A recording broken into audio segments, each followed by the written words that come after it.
Love and Shade. Yes, if you haven't already, go ahead, stop. We'll be here waiting. Subscribe. If you're listening on iTunes, we have new reviews on iTunes, by the way. I just realized that, so Good. I'm excited. Shout out to whoever gave us a review. You guys are listening to us. Keep it up to our new listeners, because we know we have new listeners because we've been traveling a lot. Welcome. Yes. Welcome to Faith, Love, and Shade. I think we're so corny when we say, welcome back to Faith, Love, and Shade. Like, y'all get it. That's the name of our show. So we'll chill out on that. We'll jump right in.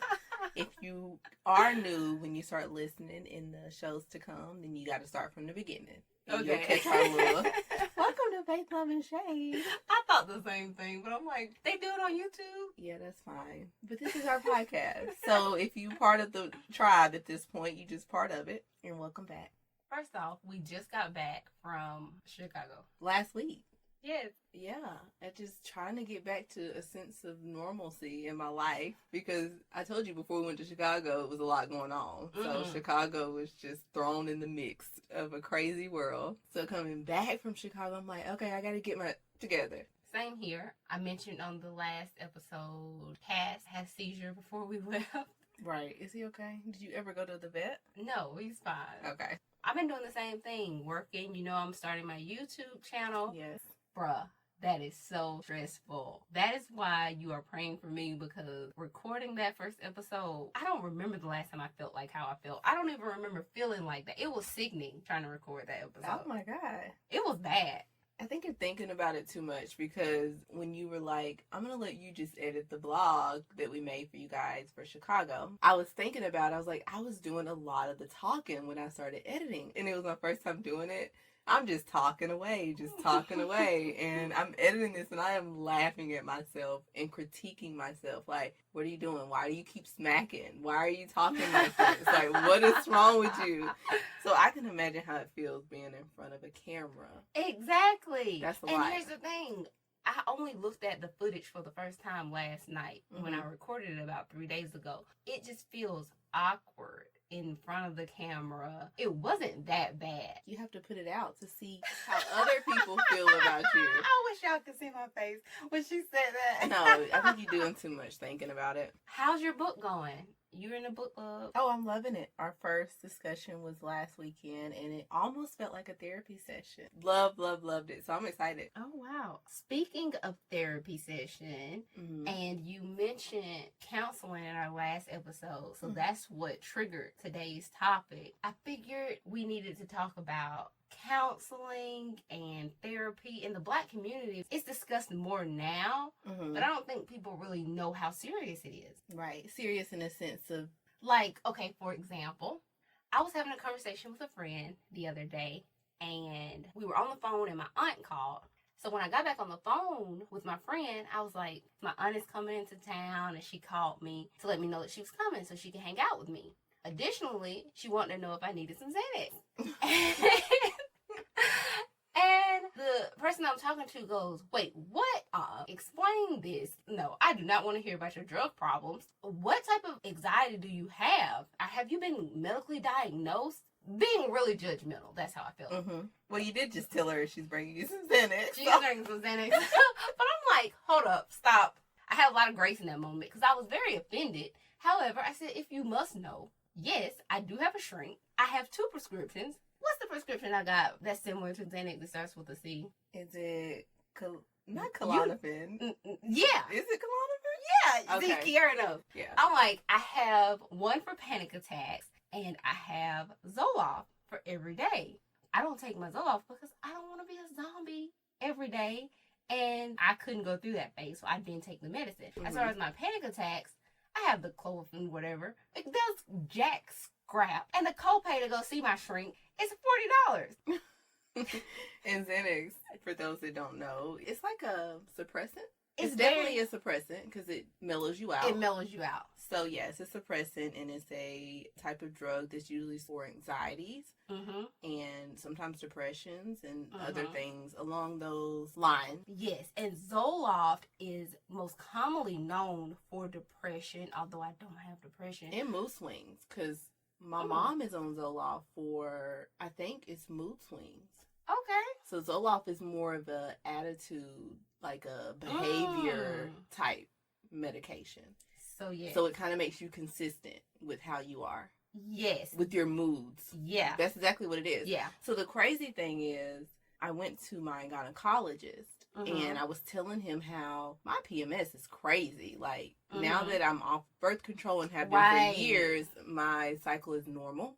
And he was like, well, we can try you on some Zoloft. And I'm like, right. I'm in an OBGYN office and they're just trying to give out medication that is for mood disorders. And I was like, something about that just didn't sit right with me. Because you can't just, you haven't even diagnosed me. You just heard me talk to you about PMS, which is completely normal, people, ladies, to have mood swings before your period. You're going through hormonal changes. Right. But to offer me Zoloft, right, after you haven't talked to me about my life, you don't know what's going on, like, that threw me off. Okay, one of the side effects of Zoloft, which is what I don't like, and my doctor warned me about it when he gave it to me, it gets worse before it gets better. So there's a 2-week phase of you just feeling down before it mellows you out. I tried a day and was like, nope, I'm not doing this. So I don't take it. As far as the Clofin, or whatever it's called, that I have, it is the equivalent of Xanax. The only reason she's bringing the Xanax is because she knows it does absolutely nothing. Anyway, when I had that conversation, it triggered something in me that was like, you mentioned that you have anxiety or mood swings or depressions. People automatically start to judge you and they don't even know what they're talking about. In addition to not only my psychiatrist who has prescribed me this medicine, I started going to counseling my junior year of college. My take on that is, when people judge when it comes to different mood disorders, anxieties, and such, they just haven't experienced it on a level that you may have experienced it on. So their coping mechanism may look different to them than it does to you. But they also may need to see one of the places that you've been and don't even realize it. Right, that's what I think so it is. It's more so is the stigma around us seeking help. For things that we go through, the problem more so than the problem. Because I feel like we all go through certain emotions and different behaviors throughout our life. That's life. You're constantly changing and evolving. But the problem and the stigma behind it is, I don't want to be on any type of medications. So I think we have to kind of break that down to people, that there are places you can get help without even having to get medication. Right. I've tried both routes. Right. So for me, I went to see, I don't even think she was a shrink or a psychiatrist. She was like just a general practitioner. I went to see her and she talked to me for a little bit. You know, when you seek out a general practitioner, you can see the areas in which they study. And some of them can talk to you and prescribe things to you in certain areas. So she was one of those that had anxiety on hers. When she prescribed me some of I think it was Klonopin or whatever the one you had. And it just really didn't make sense to me for me to be taking that after seeing her. But I did get it and I got it prescribed to me. It took me getting to the counseling part where I realized it helped me the most. Right. So either way it go, I have sought help for a problem that I have in my life. Right. And that is something that I think is the problem with people. They don't realize that you can get help. Right. See, mine was the opposite of yours. My first time going to a psychiatrist was last year. Okay. But I started counseling back in my junior year of college. And you're right about that, because when we were having this conversation, I said, you actually could use some. But she was like, my mom says that. And I'm like, no way, because I have addictive personality. And I'm like, okay, that's understandable. Exactly. It's understandable for you to not think about doing that. But there are alternatives to seeking a psychiatrist. You can seek counseling. Sometimes people are lacking guidance in their life that they're able to receive. There's a difference in being able to talk to people about what's going on with you in your life, but you may have have a pre-notion about that person, that you're not really, you hear them, but you're not making any changes to your life, and your life can continue to be on the route that it is. That's true. Some people do need someone who is not always involved in their life to hear them out, that can talk to them about certain areas and make you have a different perspective. That's true. And start getting better. The key is knowing you. That's the key, to at least be real with yourself. Yes. Like she said, I have addictive personality. Mm-hmm. You know that about you. I don't even remember the last time I touched my clothing or anything like Right, that. right. I don't have addictive personality, so it's okay for me. Additionally, I know that counseling was not enough because I don't have a everyday problem. Sometimes I just feel like I cannot breathe. Mm-hmm. And that's not normal. That's called a panic That's attack. called a panic attack. Right. That's not normal. So yes, that's what got me to this point. It was just accepting, hey, this isn't constant. It's not a depression. It's not, I have issues that I'm dealing with. No, sometimes I just feel overwhelmed and I can't breathe. And I can't really tell you what it is at that moment because there are too many things going on in my mind. Right. Right. And nothing's going on in the world, to be honest. I just can't, I don't know how to describe it. Mm-hmm. So yeah, being real with yourself is like the first step in acknowledging how to move forward with your problems. Exactly. For me, I used to just run from it. I would run from problems and keep myself busy. Mm-hmm. And then I would at one point have a panic attack. Mm-hmm. And it was never constant. It took a long time for me to have a panic attack. Right. So it Me was too. never like a time where I was like, I need to go see a doctor. Mm-hmm. It was like, no, I know exactly what's going on. Right. I've had a lot going on. I haven't even sat down to think. Mm-hmm. So it's being aware of how you're feeling is Mm-hmm. the first step. I've never felt that I needed any medication. I still feel that way today. Mm-hmm. But I also understand that there are steps in my life that I need to take in order to remain healthy, because you can Right. slip at any point. The moment you stop remembering who you are, things can start, drifting for you. And then you go back into places that you don't belong. So now that I'm not on anything, I still very rarely suffer from anxiety. But my mental space that I'm in immediately tells me what to do. I may be like, all right, I need to get up. Let me go work out. That has been helping you. Go work out. You know what I'm saying? And I'm able to get out of that space. I was running this. But have you ever taken anything for your anxiety? Or like you had a moment where you like, hold up, I need something to calm me down? No, but I like Xanax. But to be honest with you, it's not because I was like, I just wanted to feel that feeling. Oh, you got to And I don't have an addictive personality. I wanted to feel that feeling because I was like, I just want to chill today. I get what you're saying.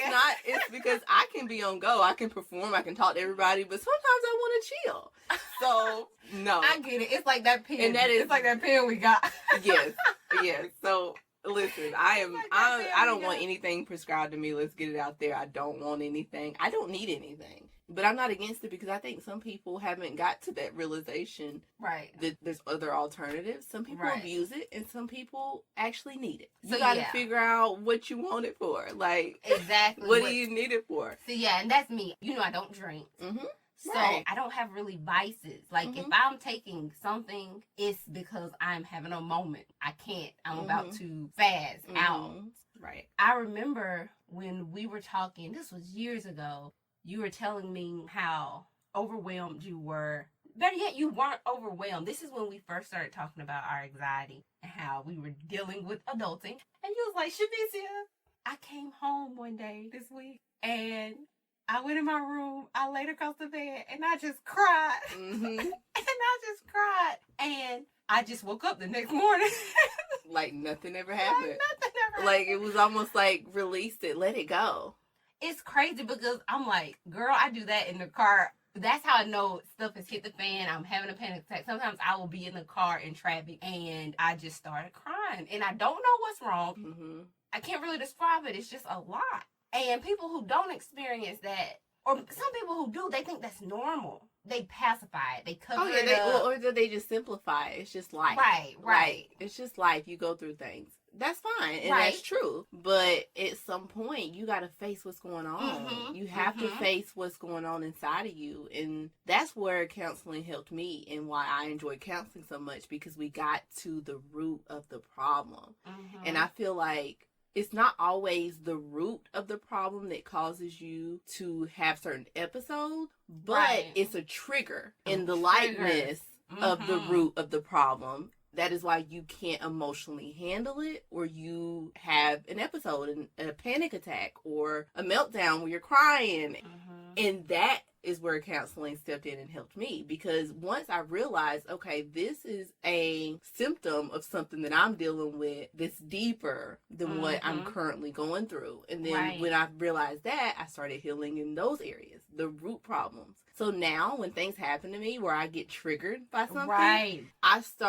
my mind will start taking me back to that root. Girl. Like, I analyze it. Like, why did you get upset at this? Mhm. What about what was done in this time made you Right, act like this girl. versus the other day when something happened? And it kind of just, you have to analyze what's going on with yourself. You have to know. You mentioned triggers, and that is imperative to getting over this. One of the reasons I have to take something sometimes when it gets overwhelming is because I have a lot going on. Mhm. Like, I have a lot of business stuff going on, and I can't shut down. I don't have the time to shut down. Gotcha. Sometimes I do. I know I can just cut everything off and chill. But sometimes I need to take something and keep on going because I can't afford to shut down right now. Mm-hmm. However, knowing my triggers is huge. Mm-hmm.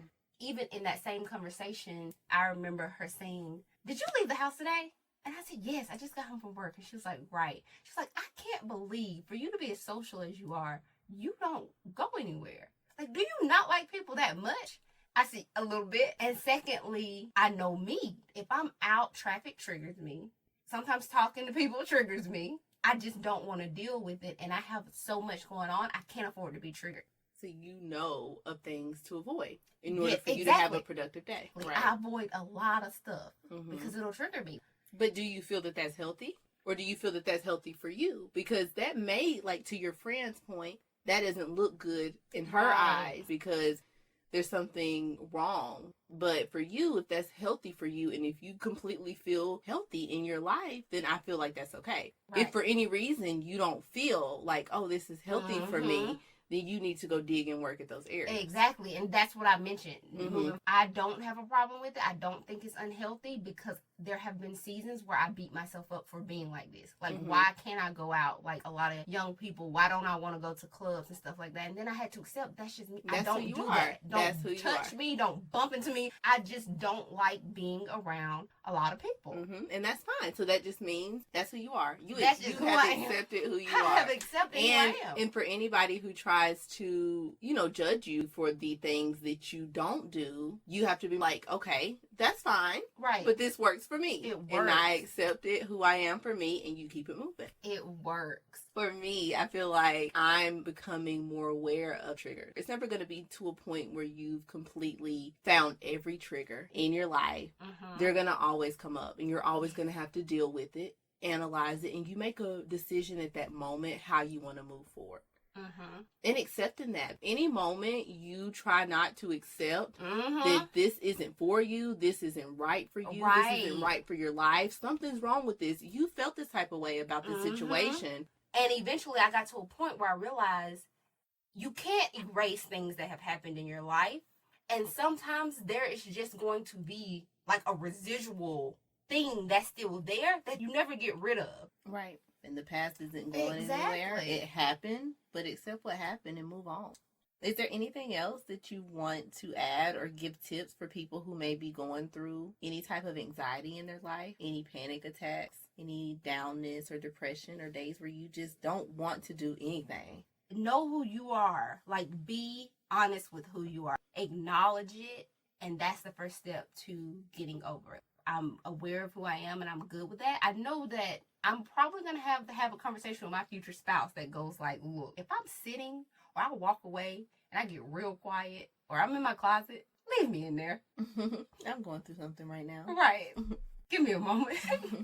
I would say, of course, like you said, know who you are and always remember who you are. Even in those times where you don't know what's going on, Right. where life's taking you, it's just getting lost in the sauce. Right. Because it's life. And it Mhm. throws a lot at you. That's true. But it's been real. Yes. And you can reach out to us if you need anything. No, not me. Kiera. At faithlovandshay.com. If you have any questions, concerns, or if you want to know who we went to see and would like to be referred to them, Right. our counselor, or should be see a psychiatrist, hit us up. We hope this show has been beneficial like all the rest of them. And we'll catch you guys later.